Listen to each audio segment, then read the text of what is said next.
좋은 목요일 아침입니다. 우리도 함께 찬송가 280장 찬양하겠습니다. 찬송가 280장입니다. 전부여 의지옵소서 손들고 옵니다. 전하를 외면하시며 나 어디 가리까. 내 죄를 씻기 위하여 피 흘려 주시니 고되게 하는 마음으로 주 앞에 옵니다. 전부터 계신 주께서 영죽을 죄에는 보혈로 구해 주시니 그 사랑은 없네. 내 죄를 씻기 위하여 피 흘려 주시니 고되게 하는 마음으로 주 앞에 옵니다. 나의 쓰시함으로 큰 권능 받아서 주님께 구한 모든 것 늘 얻겠습니다. 내 죄를 씻기 위하여 피 흘려 주시니 고되게 하는 마음으로 주 앞에 옵니다.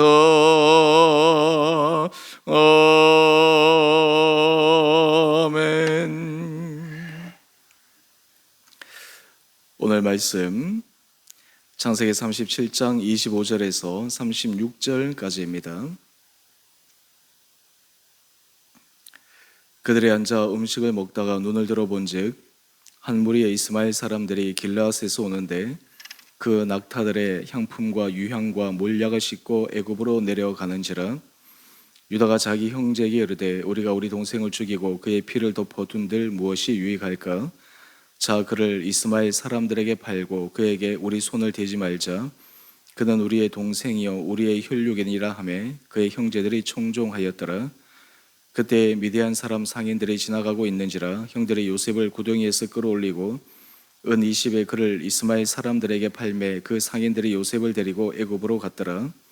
로벤이 돌아와 구덩이에 이르러 본즉 거기 요셉이 없는지라 옷을 찢고 아우들에게 돌아와서 이르되 아이가 없도다. 나는 어디로 갈까?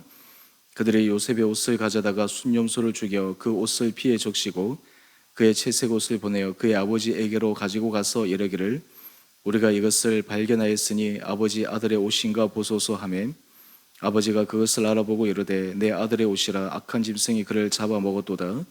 요셉이 분명히 찢겠도다 하고 자기 옷을 찢고 굵은 배로 허리를 묶고 오래도록 그의 아들을 위하여 애통하니 그의 모든 자녀가 위로하되 그가 그 위로를 받지 아니하여 이르되 내가 슬퍼하며 스올로 내려가 아들에게로 가리라 하고 그의 아버지가 그를 위하여 울었더라. 그 미디안 사람들은 그를 애굽에서 바로의 신하 친위대장 보디발에게 팔았더라. 아멘. 좋은 목요일 아침입니다. 우리가 날마다 아침마다 묵상하는 말씀을 통해서 하나님께서 우리 삶 가운데 우리가 말씀으로 살아가는 그 삶의 은혜를 누릴 수 있게 되기를 원합니다. 오늘 본문 말씀은 요셉이 애굽으로 팔려가게 된 그 경위를 설명하고 있습니다. 그리고 그 일 밑에는 참으로 인간의 잔인함, 그리고 인간의 악한 본성의 모습이 드러나고 있음을 우리는 말씀을 통해 확인할 수가 있습니다. 오늘 이 말씀을 통해 하나님께서 오늘 우리의 삶의 중심을 은혜 가운데 붙들어 주시고 우리가 모든 삶의 형편 가운데 주의 은혜를 구하며 선한 길로 나갈 수 있는 하루 되기를 원합니다. 우리 한 페이지 앞에 넘겨보시면 어제 말씀 묵상 에세이에 성자와 악인의 차이라고 하는 제목으로 아홉 컬레의 구두로 남은 사내라고 하는 소설에 나오는 한 대사를 이야기합니다. 어제 묵상 에세이입니다. 그 중간에 보면 거기에 나오는 인물이 주인공에게 이렇게 얘기를 합니다. 성자와 악인은 종이 한 장 차이랍니다. 성자와 악인은 큰 차이가 아니라 종이 한 장 차이다라고 하는 것이죠. 성자 길도 갈 수 있고 악인의 길도 갈 수 있고 사람들이 악인이라 하는 그 사람조차도 성자의 길을 갈 수 있는 선택을 할 수 있다라고 하는 것이고 성자라고 추앙하는 사람조차도 한순간에 악인으로 전락할 수 있다라고 하는 것입니다. 사실 그런 의미에서 우리는 삶의 순간순간마다 우리의 선택이 우리의 길을 하나님 앞에서 성자의 길로 걸어가는 인생의 길인가 아니면 우리의 선택이 하나님 앞에서 악인의 길로 가는 길인가 라고 하는 것을 늘 두렵고 떨림으로 우리 삶을 계속해서 살펴보아야 합니다. 오늘 25절 이하의 말씀을 보면 요셉의 형들의 그 잔인 무도함의 모습이 나옵니다. 인간의 이중성과 그리고 잔인함 그리고 가식적인 모습들, 오늘 그 모습들을 함께 살펴보십시다.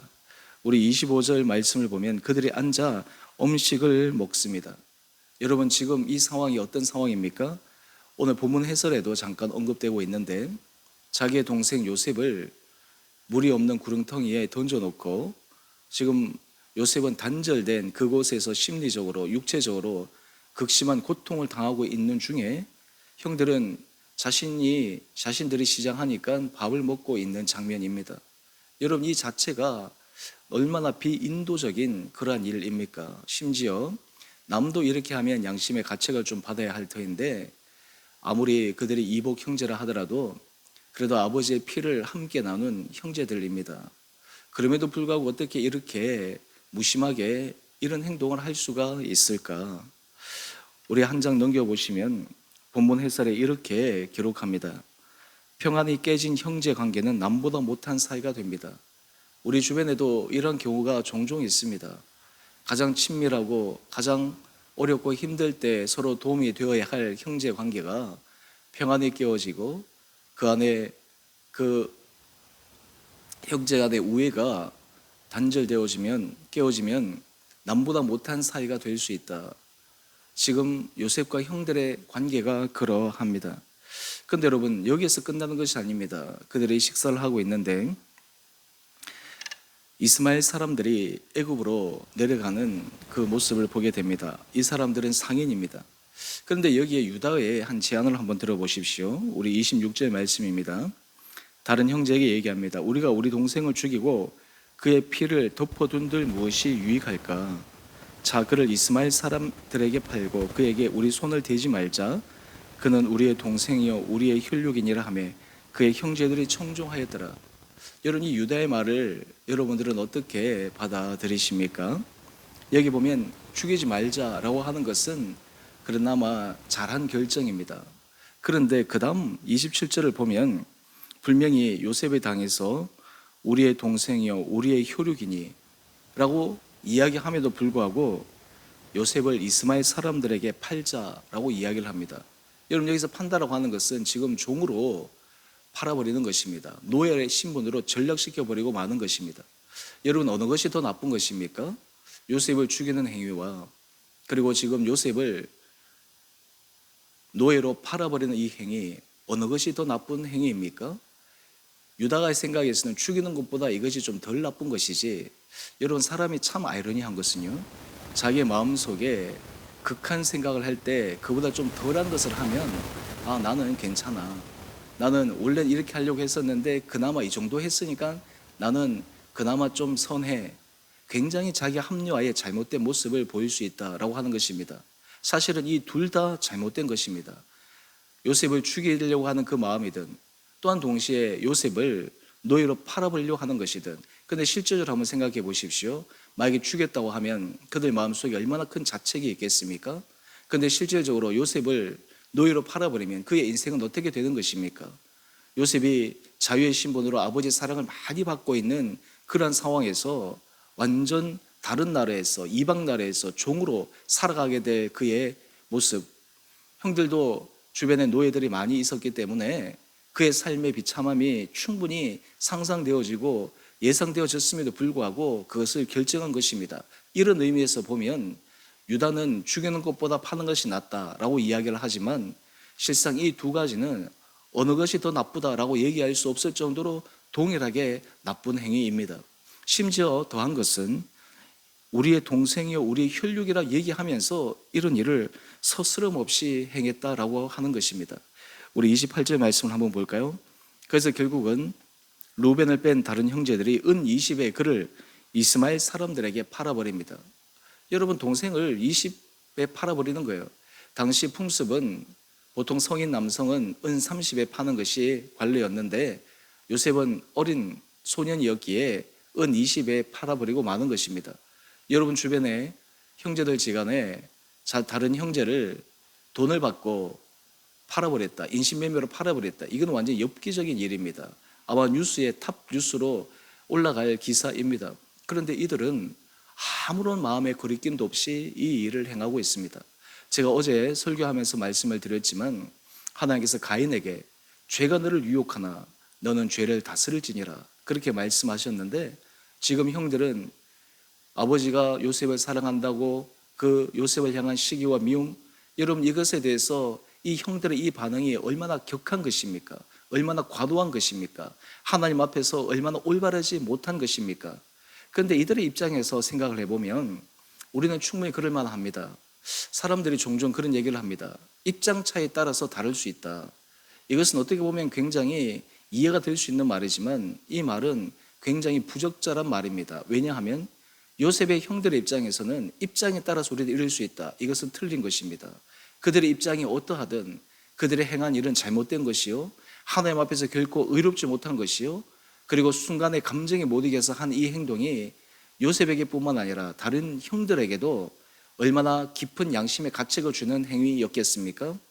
그에 반해서 그나마 좀 나은 루벤의 모습을 보여줍니다. 우리 29절 말씀을 한번 볼까요? 어제도 우리 확인해 보았지만 루벤은 어떻게든지 이 요셉을 다른 형제들의 그 미움에서부터 건져내어서 아버지에게 안전하게 돌아가기 위해서 노력했던 사람입니다. 근데 루벤이 잠시 그 자리를 떠나 있었는데 돌아와서 보니까 요셉이 없습니다. 그리고 다른 형제들에게 의해서 이 요셉을 팔았다라고 하는 소식을 듣습니다. 얼마나 가슴 아픈 일입니까? 루벤이 옷을 찢고 그리고 그 형제들의 행한 그 일에 대해서 정말 마음이 아파했습니다. 근데 여러분, 근데 문제는 그 다음입니다. 우리 계속 한번 볼까요? 우리 31절인데요. 요셉의 형제들의 이 일을 수습하기 위해서 더 잘못된 행위를 합니다. 요셉의 옷을 가져다가 순념소를 죽여서 그것을 피에 묻히고 아버지에게 보내고 아버지에게 가서 얘기합니다. 우리가 들에서 이 옷을 발견했는데 이것이 아버지 아들의 옷인가 보십시오. 여러분, 어떻게 이렇게 할 수 있을까요? 완전히 알리바이를 만드는 것인데, 아버지를 속이는 것인데 어떻게 이렇게 양심이 없어도 이렇게 없을 수가 있을 것일까요? 아버지가 그 사랑하는 아들이 죽었을 때 어떤 반응을 할까 형제들이 충분히 상상하지 않았겠습니까? 그들의 상상한 대로 야곱이 어떻게 반응하고 있습니까? 우리 33절 이하의 말씀을 보면 야곱이 그 요셉의 옷을 보고 이것은 분명히 요셉의 옷이다 그러면서 34절에 보면 자기 옷을 찢고 굵은 배로 허리를 묶고 오래도록 그의 아들을 위하여 애통하였습니다. 오늘 그 애통하는 마음 35절 중반절 이하의 말씀을 한번 보십시오. 내가 슬퍼하며 스올로 내려가 아들에게로 가리라. 이게 무슨 말입니까? 내 사랑하는 아들에게 내가 지금 가겠다. 부모에 있어서 가장 큰 아픔의 상처는 자신의 사랑하는 아들을 자신보다 먼저 보내는 것입니다. 더군다나 지금 이 요셉을 형들에게 보낸 사람은 누구입니까? 야곱입니다. 야곱이 형제들의 안부를 묻기 위해서 요셉을 보내었습니다. 그런데 돌아온 것은 요셉의 피 묻은 옷입니다. 이때 이 야곱의 심정이 어떠했겠습니까? 내가 왜 보내었을까? 내가 왜 요셉을 보내었을까? 내가 다른 종을 보낼까? 내가 다른 사람을 보내서 내가 안부를 물어올까? 이 야곱의 입장에서 얼마나 양심의 가책이 크고, 그리고 또한 자신이 한 그 일에 대해서 후에 막심했겠습니까? 어쩌면 이 야곱이 나중에 바로 앞에 내가 험악한 인생을 보내었나이다 라고 고백을 하는데, 이전에 라반의 집에서 20년에 보낸 세월보다 요셉이 죽었다라고 하는 이야기를 듣고 이후에 13년의 인생이 어쩌면 그의 인생의 가장 험악한 시간이 아니었을까 생각해 보게 됩니다. 여러분, 이 야곱의 이 슬퍼하는 모습을 보면서 요셉의 형제들 그리고 야곱의 다른 아들들이 어떻게 반응합니까? 우리 35절 말씀을 한번 보십시다. 그의 모든 자녀가 위로하되 그가 그 위로를 받지 아니하여 이르되. 저는 이 장면을 보면서 너무 아이러니합니다. 자기들이 이렇게 잘못을 저질러 놓고, 그리고 그의 아버지가 이렇게 죽음에까지 내려갈 정도로 힘들어하는데 말로 위로합니다. 이것이 무슨 위로입니까? 여러분, 이쯤 되면 그들이 정말 인간의 마음이, 하나님께서 주신 선한 마음이 발동이 된다면 그들의 행한 일을 아버지한테 얘기하면 얼마나 좋겠습니까? 우리가 이렇게 했습니다. 용서해 주십시오. 그러면 그 순간에라도 다시 요셉을 찾아올 수 있는 방도를 마련했지 않겠습니까? 사람을 보내든 사람을 수소문하든 돈을 주고 다시 사오든. 그런데 이 형들은 사실은 요셉을 판 것보다, 그리고 아버지를 처음 속인 것보다, 그리고 슬퍼하는 그 아버지를 위로하는 이 장면에서 인간의 그 이중적인 가식의 모습이 고스란히 드러나게 됩니다. 제가 설교 처음에 성자와 악인은 종이 한 장 차이라라고 하는 한 소설의 부분을 인용을 했는데요, 여러분, 이 요셉의 형들의 이 모습이 정말 악인과 같은 모습입니다. 도저히 행하지 말아야 될 그 모습입니다. 그런데 오늘 이 모습들을 보면서 제가 오늘 찬송가 천부의 의지 없어서 찬송을 한 이유가 있습니다. 우리도 우리 안에 성자와 악인의 그 갈림길에서 얼마든지 이 요셉의 형들처럼 그러한 선택과 그러한 말과 그러한 위선적인 모습을 우리도 할 수 있다라고 하는 그 부분에 대해서, 우리 자신에 대해서 늘 하나님 앞에 경각심을 가지고 삶을 살아가야 될 것입니다. 오늘 이 말씀을 통해 하나님 앞에 은혜를 구해야 합니다. 하나님, 우리 가운데 은혜를 도와여 주십시오. 하나님께서 저의 생각을 붙들어 주십시오. 하나님께서 저의 입술을 붙들어 주십시오. 하나님께서 제 삶의 결정을 붙들어 주십시오. 그럴 때 제가 믿음 가운데 선한 길을 걸어갈 수 있습니다. 오늘 이 요셉의 형들의 모습, 또한 그와 대비되는 루벤의 모습, 또 그리고 야곱의 슬퍼하는 모습, 이러한 야곱 가정에 일어난 일들을 보면서 오늘 우리의 삶의 모습, 우리의 가정에 하나님 주실 은혜를 소망하며 오늘 하나님 앞에서 다시 한번 성실한 믿음이 걸어가는 은혜의 결단이 있는 복된 하루 되시기를 주님의 이름으로 축원드립니다. 함께 기도하겠습니다. 사랑의 주님, 참으로 감사합니다. 요셉의 형들이 요셉을 팔고 또 자기들의 행위를 숨기기 위해 요셉이 마치 죽은 것처럼 아버지를 속이고 슬퍼하는 아버지를 그저 가식적으로 위로하는 그 인간의 잔인한 모습을 요셉의 형들을 통해 발견합니다. 아버지, 오늘 우리 안에도 이 성자와 악인의 그 갈림길 속에 우리 안에 잘못된 선택을 할 수 있는 그 순간순간마다 주께서 우리에게 은혜를 도와여 주시고 날마다 말씀 앞에 믿음의 선한 길을 걸어갈 수 있도록 우리의 삶을 붙들어 주시옵소서. 우리 사랑하는 성도들, 모든 삶의 형편 가운데 특별히 이 세상을 살아갈 때 우리가 정말 그리스도의 향기를 바라는 복된 삶을 살아가게 하여 주시고, 우리가 우리의 삶을 주장할 때 우리도 인간의 악함에 의해, 인간의 연약함에 의해 넘어질 수밖에 없지만 날마다 주님의 이끄심에 인도함을 받을 때 하나님의 기뻐하시는 거룩한 삶의 길로 걸어가는 우리 온 성도들 되게 하여 주옵소서. 우리 성도들 형편들을 주께서 기억하여 주시고 우리 성도들을 주님께서 은혜 자리에 세워주시고 한량없는 주의 복을 부어 주옵소서. 몸이 연약한 자들을 주여 긍휼하게 해주시고 주께서 그 연약한 부위를 친히 어루만져 주시고 놀란 치유와 회복의 역사가 일어나게 하여 주시옵소서. 자녀를 위해서 기도하는 성도들, 관계 문제로 기도하는 성도들, 하나님 삶의 터전의 일터를 위해 기도하는 모든 제목들마다 주님의 선한 응답을 허락하여 주셔서 우리 성도들이 어떤 삶의 형편 가운데서도 주님 앞에 선한 믿음의 길을 걸어가게 하여 주옵소서. 주께서 세우신 주원의 교회를 기억하여 주시고 축복하여 주시고, 이 교회가 주의 이름을 드러내며 주님 앞에 영광 올려드리는 거룩한 교회 되게 하여 주시옵소서. 주께서 우리에게 맡기신 복음을 전하는 그 일에 온 성도들이 아름답게 쓰임받게 하여 주시고, 우리의 각자의 자리에서 하나님께서 우리에게 주시는 감동을 따라, 하나님이 주신 우리의 그 마음을 따라 성실하게 하나님 나라 확장에 온전히 쓰임받는 우리 온 성도들 되게 하여 주시기를 우리의 사랑하신 예수님 이름으로 감사기도 드리옵나이다. 아멘. 하늘에 계신 우리 아버지, 아버지의 이름을 거룩하게 하시며 아버지 나라가 오게 하시며 아버지의 뜻이 하늘에서와 같이 땅에서도 이루어지게 하소서. 오늘 우리에게 일용할 양식을 주시고 우리가 우리에게 잘못한 사람을 용서하여 준 것 같이 우리의 죄를 용서하여 주시고 우리를 시험에 빠지지 않게 하시고 악에서 구하소서. 나라와 권능과 영광이 영원히 아버지의 것입니다. 아멘. 오늘도 믿음 안에서 승리하시는 복된 하루 되시기를 바랍니다.